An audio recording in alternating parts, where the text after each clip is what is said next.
Present. Iya. Present.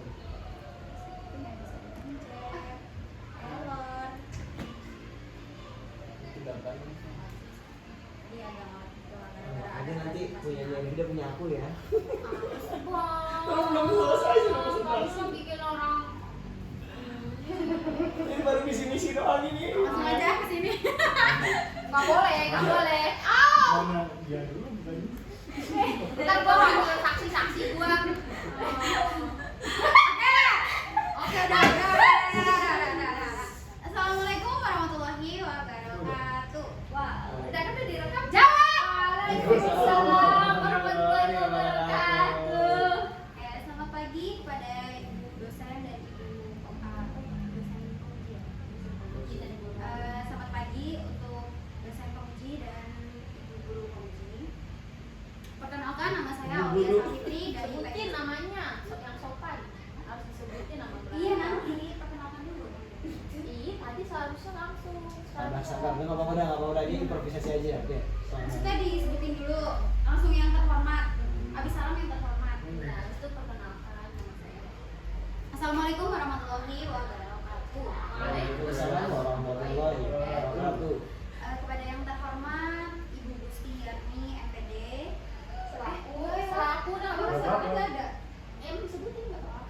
Selaku dosen pengapu yang terhormat Ibu Yustia Suntari MPD selaku dosen penguji, dan yang terhormat Bu Anissa Arma Hadni Ningrum MPD selaku guru penguji. Perkenalkan, nama saya Aulia Safitri dari PGSD 1 PPG Prajenim. Oh ya. Perkenalkan, saya Aulia Safitri dengan NIM 2005204185 PGSD 1 PPG Prajabatan Gelombang 1 2024. Izinkan saya untuk mempresentasikan seminar PPG mata kuliah Desain Thinking. Yang pertama ada identifikasi diri, yang kedua ada review pengalaman belajar, yang ketiga pengalaman bermakna mata kuliah Desain Thinking, yang keempat desain pembelajaran inovasi, yang kelima refleksi pengalaman selama PPG, yang terakhir rencana tindak lanjut. Identifikasi diri. Visi saya untuk pendidikan di Indonesia. Lu jahat banget sama kita. Lu pencet Visi, jahat banget sama kita. gimana sih? Itu prison. Ya udah itu deh. Jahat banget. Ya, visi saya untuk pendidikan di Indonesia yaitu mempersiapkan generasi yang siap untuk beradaptasi dengan dunia digital dan mewujudkan generasi penerus bangsa yang berkarakter, dan yang paling utama adalah berakhlak mulia sesuai dengan profil pelajar Pancasila. Visi sebagai guru. Visi saya sebagai calon guru adalah menjadi guru yang tentunya menginspirasi peserta didik, inovatif, adaptif, sehingga dapat membimbing peserta didik menjadi individu yang berkarakter baik, serta mampu menggali dan memaksimalkan potensi peserta didik baik akademik maupun non-akademik. Hal yang dilakukan untuk mewujudkan visi saya yang pertama, meningkatkan kapasitas diri sebagai seorang guru profesional dengan mengikuti pendidikan profesi guru dengan baik, yang insya Allah sebentar lagi akan selesai. Masya Allah. Kata siapa mau kan selesai? Mungkin tengah-tengah dipatahkan. Mengikuti pelatihan yang berkaitan dengan peningkatan kompetensi seorang guru profesional dengan cara seperti mengikuti seminar nasional tentang kompetensi sebagai seorang guru. Selanjutnya, menggunakan aplikasi digital dalam upaya mengoptimalkan proses pengajaran dan pembelajaran dengan menggunakan aplikasi digital seperti Wordwalk, Quizzes, Canva untuk membuat media pembelajaran agar pembelajaran tersebut menjadi menarik dan siswa termotivasi dalam belajar. Menunjukkan keteladanan dalam sikap disiplin, jujur, dan tanggung jawab melalui proses pembelajaran. Di sini kita sebagai guru adalah role model yang akan dicontoh. Guru itu digugu dan ditiru dan dicontoh oleh peserta didiknya. Review pengalaman belajar yang pertama, topik 1, pembelajaran yang berpusat pada peserta didik. Di mana di abad 21 ini sedang boomingnya pembelajaran student center. Nah, di desain thinking ini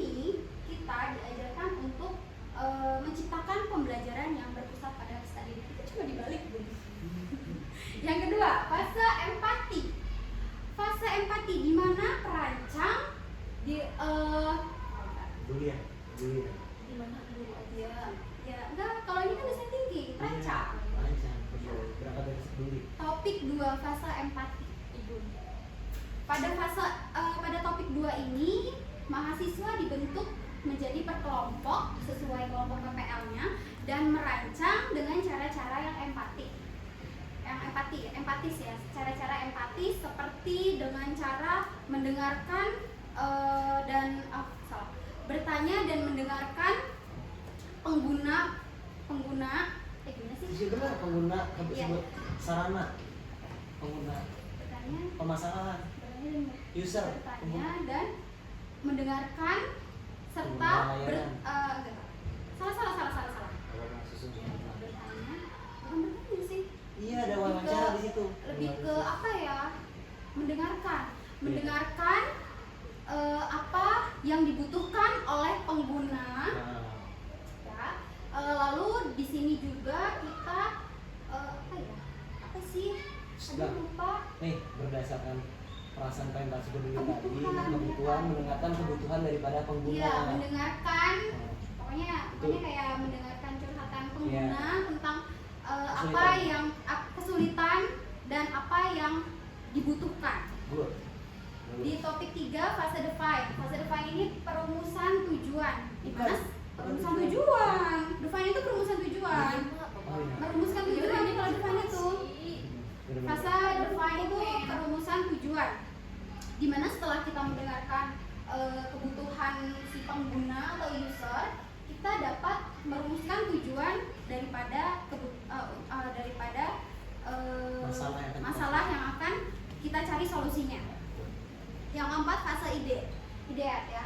Di fase ideat ini perancang mengumpulkan ide-ide dan fitur-fitur yang akan digunakan untuk Iya. merancang Solusi yang ide-ide, digunakan. ya, yang digunakan untuk menyelesaikan solusi dan memberikan apa yang dibutuhkan oleh user atau pengguna produk. Topik 5 fase prototype, Contoh ya beberapa. contoh dan testing ya. Di sini kita memberikan apa yang dibutuhkan oleh pengguna atau user dan testing, dan kita akan meminta umpan balik user apa kekurangan pada prototype yang kita berikan kepada user. Topik 6 peluang dan tantangan penerapan desain thinking. Ini gue masih belum tahu nih. Penerapan. Jadi selama kita membuat topik ini ya tadi bahan-bahan ini nanti kan ada kesulitan Oh, dari iya, bahan-bahannya. benar. Kayak gitu. Dengan Efektif peluang nggak dan bahaya nggak? tantangan dengan cara Apa dia kekurangan? ya, dengan setelah Lalu kita kamu. melakukan 5 fase ini, kita mencari tantangan apa yang ternyata sulit digunakan dan kita menggunakan bahan-bahan yang sekiranya murah untuk diaplikasikan dan dapat didapatkan pada tempat-tempat yang memang pelosok ya. Topik 7 desain thinking dan transformasi pendidikan. Pada topik 7 ini kita calon pendidik diharapkan untuk menggunakan desain thinking dan transformasi pendidikan untuk menyelesaikan masalah-masalah yang terdapat pada sekolah.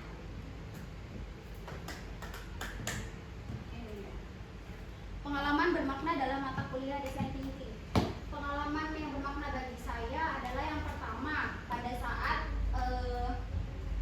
fase wawancara menentukan ekstrim kiri dan ekstrim kanan, di mana kita akan membuat sebuah produk untuk memotivasi belajar siswa pada pelajaran matematika di kelas 5 dengan cara kita bertanya kepada ekstrim kiri, yaitu anak-anak yang sulit belajar dan sulit memahami. Ekstrim kanan untuk anak yang sudah berkembang dan mudah untuk memahami.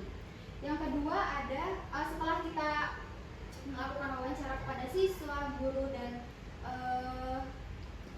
dan berdiskusi kelompok, saya menemukan apa ya, kesimpulan ya? Bukan ya? Apa sih namanya? Menemukan apa? Itu kamu nama sih? Itu Kecil. solusi. Kami menyimpulkan masalah-masalah yang ada di kelas tersebut. Yang pertama, ternyata peserta didik menganggap bahwa mata pelajaran matematika itu adalah mata pelajaran yang sulit. Yang kedua, ternyata guru mencari jalan keluar dengan mencari ide-ide apa sih namanya? Bukan kesimpulan. Ini selektif, ini selektif Oh masalah. ini apa masalah sih divide. namanya? Masalah divide. Menyimpulkan solusi yang akan kita lakukan. Jadi benar menyimpulkan masalah yang akan diselesaikan. Kedua, tahap adalah menyimpulkan ide-ide yang akan digunakan untuk menyelesaikan masalah.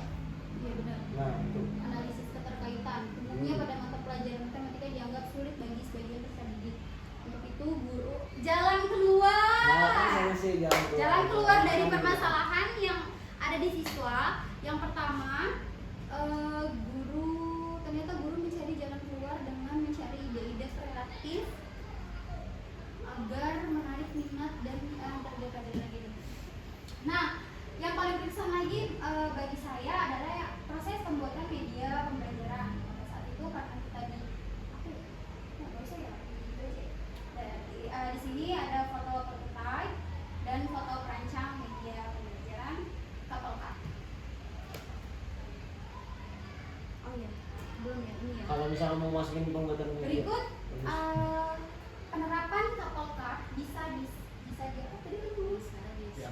diakses pada scan barcode. Keren banget. Ada scan barcode Pergunakan yang telah digitalnya dilakukan. banget. Desain inovasi. Ayo gimana mas scan data? Setelah saya mempelajari desain thinking pada semester 1, saya menemukan ide di semester 2, di PPL semester 2. Saya membuat sebuah media pembelajaran yang terintegrasi dengan budaya, menciptakan pembelajaran yang menarik dan menyenangkan, serta dapat digunakan di berbagai mata pelajaran. Dan desain inovasi ini, media pembelajaran ini telah saya terapkan pada siswa kelas 5 dengan mata pelajaran penerapan Pancasila. Dengan mata pelajaran pendidikan Pancasila, materi penerapan Pancasila dalam kehidupan sehari-hari. Berikut adalah video penerapan media Deprok Gunung. Bisa dilihat. Keren nontonnya dikit ya bu. Nontonnya dikit. Pengalaman belajar selama PPG. Program PPG ini memberikan saya pengalaman baru sebagai guru. Yang awalnya saya hanya mengajar dan memiliki ilmu yang terbatas, sehingga saya insya Allah menjadi guru yang berkualitas. Dengan apa? Dengan cara saya mengikuti berbagai macam kegiatan di luar jam mengajar atau di luar sekolah. Dengan contohnya saya mengikuti workshop apa? Workshop bisa tentang apa yang namanya penerapan P5, bisa tentang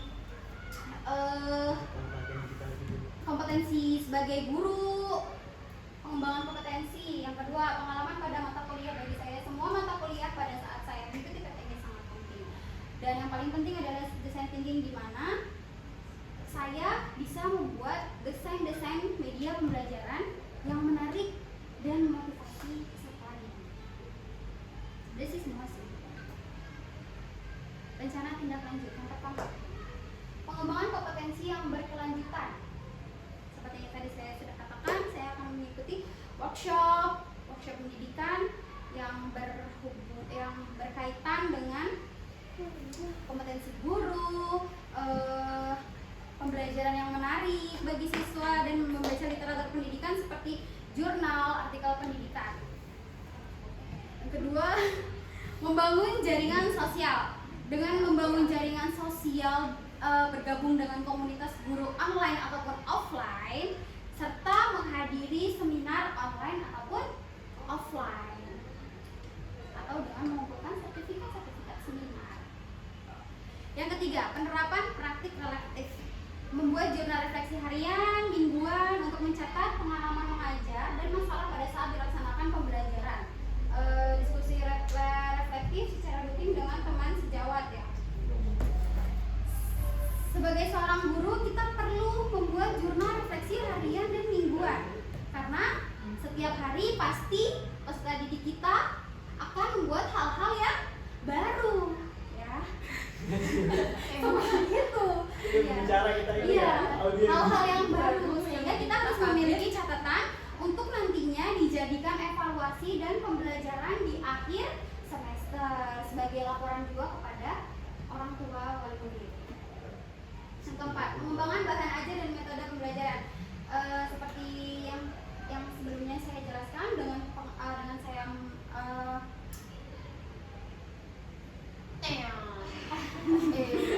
dengan saya Itu desain itu. iya, gue lupa kata-katanya.